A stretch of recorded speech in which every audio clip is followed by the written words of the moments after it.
Bonjour, bonsoir, j'espère que vous allez bien. Je suis content de vous retrouver. Aujourd'hui, on parle de vertèbres, on parle de la santé de la colonne vertébrale, de soulager les douleurs, de garder sa mobilité. Vous le savez, les conseils que je vous donne aujourd'hui ne remplacent pas les conseils d'un professionnel de la santé. Je vous invite d'ailleurs à aller en consulter un.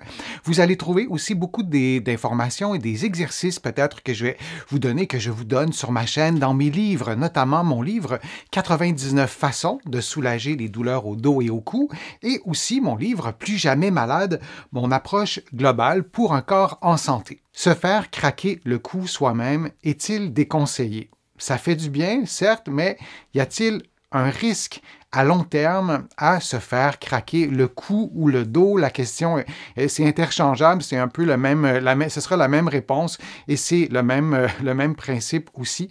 Alors, est-ce que c'est bon ou mauvais? On pose souvent la question aussi par rapport au doigt. Est-ce qu'il y a un danger à le faire? Alors, si on regarde sommairement, qu'est-ce qui explique le bruit?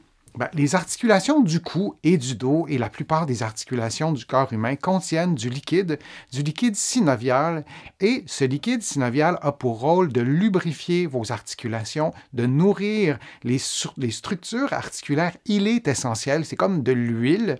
Alors, toutes les articulations, ou presque, ont du liquide synovial. Il y en a dans le cou, il y en a dans le dos. Alors, lorsque vous faites craquer votre cou, vous vous trouvez à intervenir en quelque sorte sur le liquide synovial, et c'est une des théories qui explique les bruits ou les craquements qu'on entend lorsqu'on se fait craquer le cou ou le dos lors de certains mouvements, souvent de faible amplitude. Il y a une baisse de pression qui se produit dans le liquide synovial, ce qui peut entraîner la formation de petites bulles de gaz et produire le son caractéristique du craquement. Maintenant, la question c'est, est-ce que c'est bon ou mauvais? Vous en pensez quoi? Si vous vous faites craquer votre dos ou votre cou ou d'autres articulations, est-ce que ça vous fait du bien? Pourquoi vous le faites? Je suis très curieux de lire vos commentaires et vos réponses dans le fil de discussion, mais on me pose souvent la question, est-ce que c'est bon ou mauvais?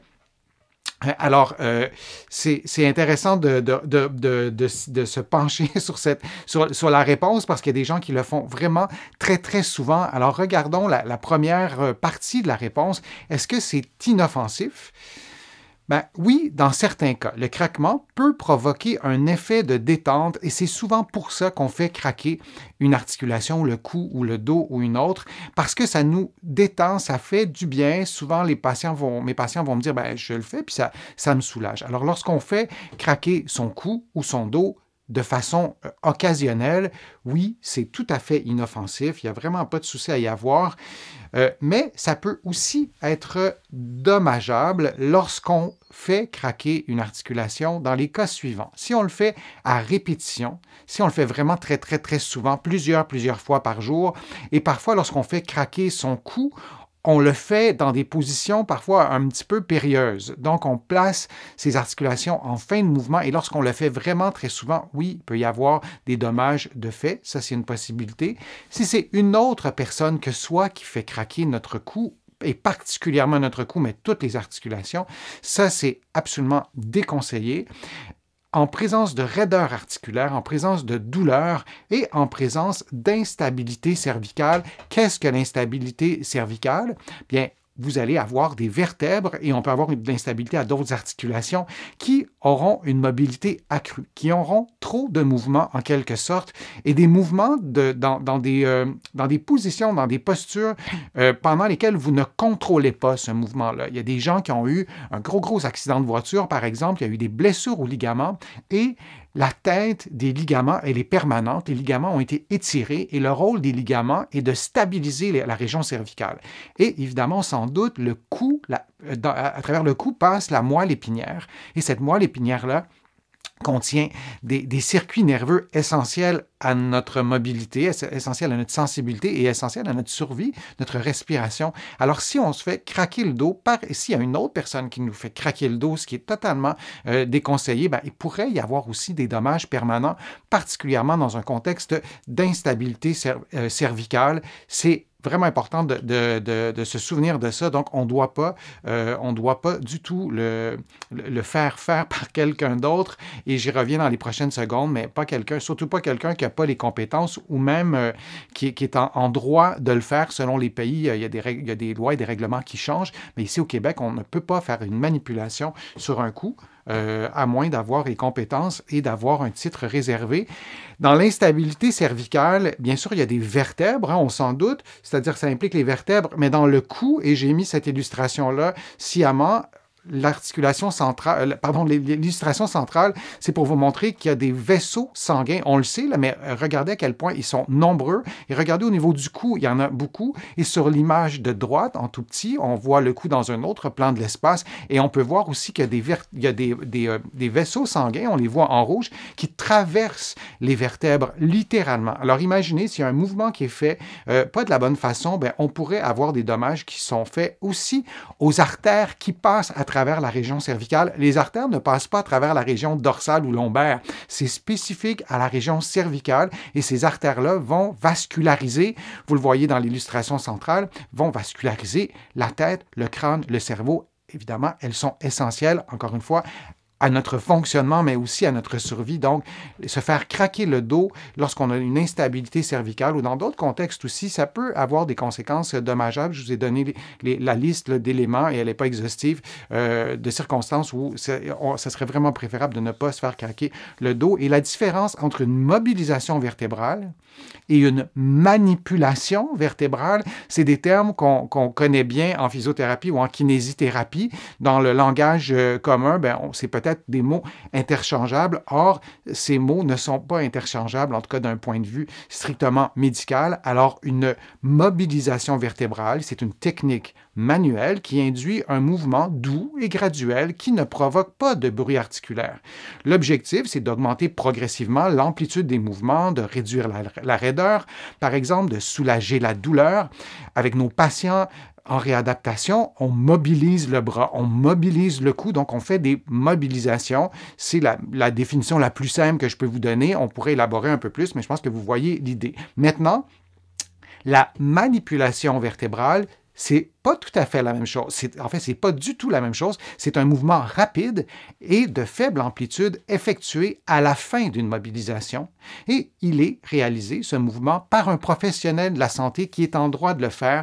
La manipulation vertébrale fait partie, ici au Québec, des 9 activités réservées des physiothérapeutes. Il y a d'autres professionnels il y a d'autres professionnels de la santé qui ont cette activité réservée. Je vous parle du Québec. Les chiropraticiens, les médecins aussi. Il faut avoir suivi une formation pour pouvoir être autorisé par notre ordre professionnel à faire ces manipulations. Je vous parle uniquement du Québec. Ça change même d'une province à l'autre. Les titres professionnels changent d'un endroit à l'autre dans la francophonie. Donc, c'est important peut-être même de vous renseigner si vous allez consulter un professionnel de la réadaptation. Je vous le dis, les titres professionnels peuvent changer. Est-ce que cette personne-là, elle a les compétences? Est-ce qu'elle a le droit de le faire? Parce qu'il peut y avoir des risques sur la santé si c'est mal fait, si c'est pas fait dans les bonnes conditions, oui. Et par exemple, ici, encore une fois, au Québec, l'article 17 du Code de déontologie des physiothérapeutes et des technologues en physiothérapie, c'est mon code de déontologie à moi, prévoit l'obligation pour le physiothérapeute d'obtenir un consentement écrit de son client pour les manipulations cervicales. Pour les autres types de manipulations, le membre peut obtenir un consentement verbal ou écrit. Donc, on a toujours besoin d'un consentement, mais on a besoin d'un consentement écrit pour les manipulations cervicales. C'est vous dire à quel point ça peut être une manœuvre qui est En fait, c'est une manœuvre qui est risquée.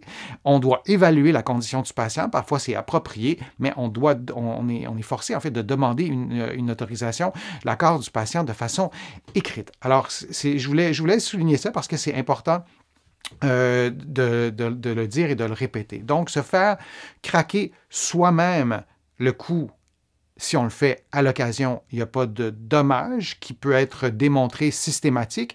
Moi, auprès de mes patients, je leur déconseille de se faire craquer le cou. Et si on a besoin de le faire fréquemment, c'est peut-être parce qu'il y a un problème au niveau du cou.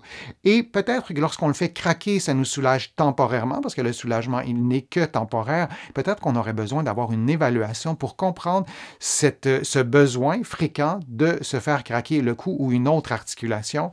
Et Et c'est vrai pour le dos, c'est vrai pour d'autres articulations. Et dans certaines circonstances, je vous les ai présentées, on ne se fait pas craquer le cou et jamais par quelqu'un d'autre. Je vous remercie d'avoir été là. Je vous invite à visiter mon site web, le www.denisfortier.ca. Vous allez pouvoir y faire une contribution si vous le souhaitez, une contribution financière, mais aussi une contribution par clic. Vous allez pouvoir trouver comment faire. Ça m'aide à continuer à vous présenter autant de contenu. Je suis toujours ravi de le faire. Sur mon site web, vous allez trouver aussi un blog avec beaucoup d'informations. Tout ça est gratuit. Vous allez pouvoir vous abonner à une infolettre.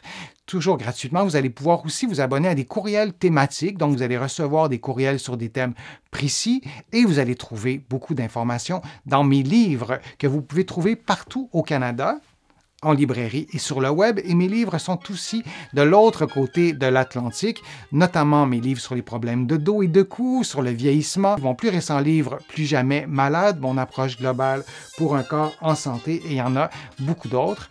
Alors, je vous dis à une prochaine fois, à un prochain direct, à une prochaine vidéo. À très bientôt.